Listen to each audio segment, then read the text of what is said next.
everyone. Today I want to share how my Indigenous knowledge class has inspired me as a future teacher in skilled trades, business, and social studies. I've learned so much that I can apply to these subjects to create a more meaningful learning environment for my students.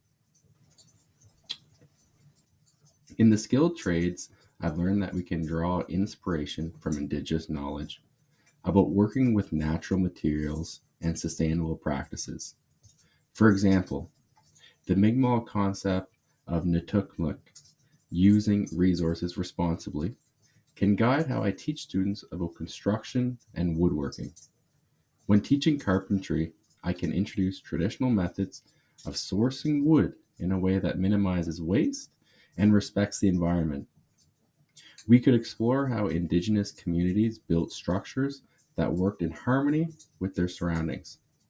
This is not only teaching technical skills, but also instills a sense of environmental responsibility.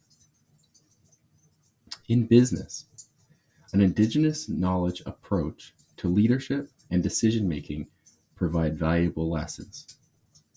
Indigenous communities often emphasize collective well-being and sustainability over individual profit. For example, I can teach students about Indigenous cooperative business models where decisions are made with the whole community in mind. Students could create a mock business plan that includes giving back to the community or prioritizing eco-friendly practices. This encourages them to think about how their business decisions can have a positive impact on society. In social studies, Indigenous history and perspectives are essential.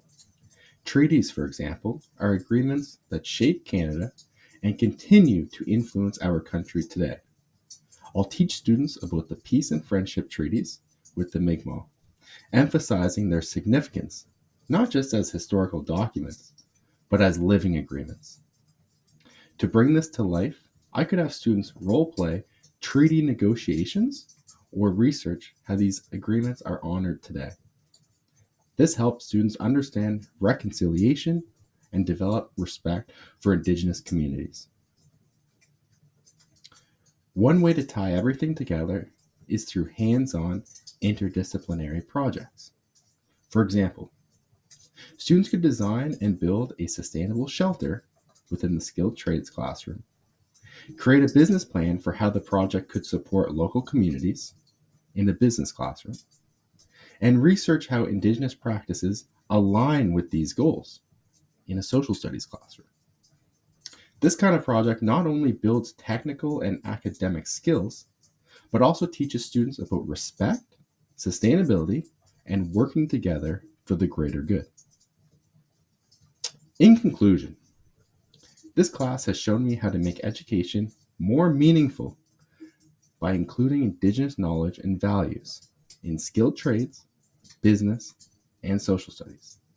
I want to inspire my students to think about their role in creating a better future for themselves and others, whether it's by building sustainably, leading ethically, or understanding the world around them. Thank you for watching, and I can't wait to bring these lessons into my teaching practice.